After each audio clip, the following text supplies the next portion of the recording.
Voici une nouvelle recette de pancakes, cette fois-ci à la banane et sans ajout de matière grasse.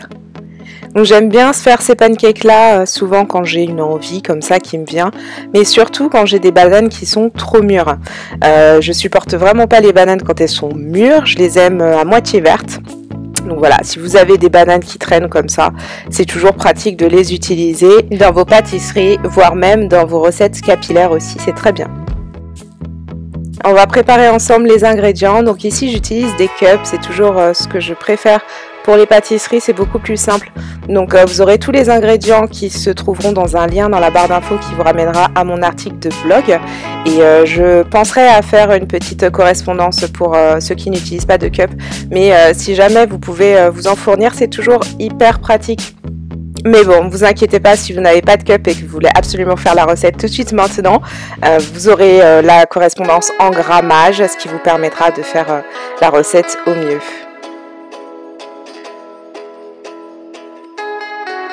J'utilise ici du lait végétal, donc c'est le lait d'avoine. Et vous pouvez très bien utiliser votre lait animal si vous en consommez, ou tout autre lait, ça fera très bien l'affaire. Je rajoute un petit peu de sel, c'est pas obligatoire, mais moi j'aime bien, ça rehausse les saveurs sucrées. Et de la levure chimique, il nous en faut un petit peu. Alors il y a un ingrédient secret qui permet d'avoir des pancakes bien moelleux, c'est le bicarbonate de soude. Donc si vous en avez, vous mettez une petite pincée, ça va permettre aussi de les avoir bien gonflés, bien épais.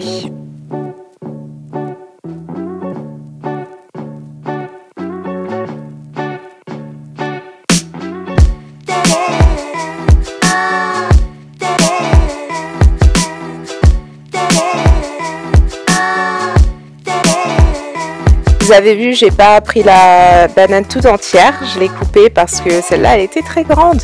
Et du coup je voulais pas tout mettre, mais surtout je voulais garder des petits morceaux pour ajouter sur les pancakes pendant la cuisson.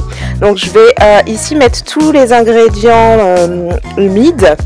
Avec le sucre, on va juste laisser la farine de côté. J'ai rajouté de la vanille, l'essence de vanille, c'est indispensable dès que je fais des pâtisseries, vous savez très bien. Et on va rajouter l'œuf aussi. Donc je mets ça dans un petit récipient et en fait c'est un mini blender, vous voyez, et ça va permettre de tout mixer. Donc si vous n'avez pas ça, vous pouvez très bien mettre dans votre blender basique, voilà, ou sinon le faire avec le fouet électrique ou à la main, mais voilà. De cette manière-là, c'est très pratique et on a un mélange qui est bien homogène. Ensuite, je vais transvaser la farine dans un bol.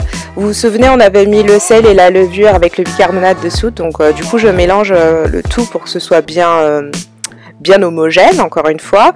Et je vais rajouter un peu de cannelle. C'est aussi facultatif, mais j'aime bien. Donc, je râpe ma cannelle, voilà.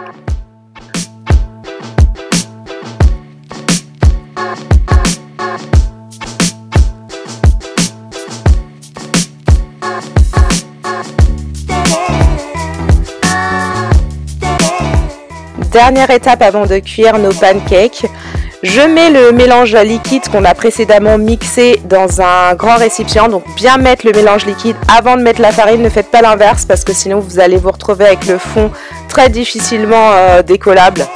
Si on peut dire comme ça, la farine va rester dans le fond en fait et c'est super chiant, ça m'est déjà arrivé. Donc mettez bien le liquide d'abord et la farine ensuite et vous mélangez longtemps de façon à ce que ce soit bien, qu'il n'y ait pas de grumeaux ni quoi que ce soit et que la pâte soit bien lisse, enfin elle est assez épaisse mais vous voyez qu'elle soit bien mélangée.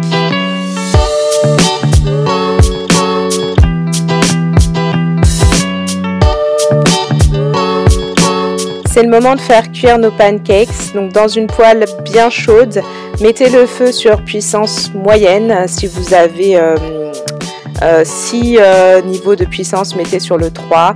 Voilà, vraiment à la moitié. Il ne faut pas que ce soit trop chaud, sinon les pancakes vont cramer trop rapidement. On retourne le pancake quand des petites bulles se sont formées à la surface. Donc vous verrez dans la suite de la vidéo de plus près. Voilà.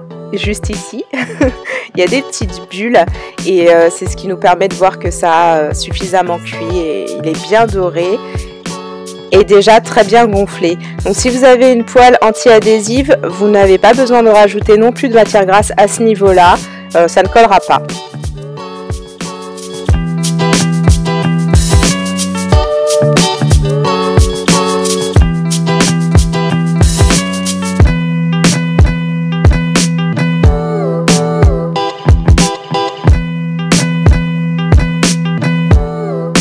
J'ai tranché le morceau de banane que j'avais en trop tout à l'heure pour pouvoir les mettre sur les pancakes. J'aime bien faire ça parce que la banane va cuire un petit peu, va dorer et je trouve ça très joli. Ça rappelle l'ingrédient principal de notre recette.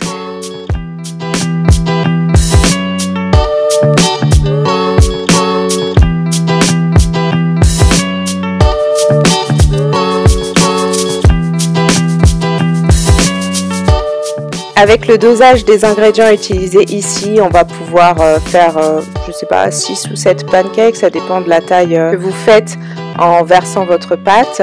Mais si jamais vous voulez en faire plus, ben, vous doublez tout simplement les ingrédients et puis voilà, vous pouvez en faire profiter à toute votre famille.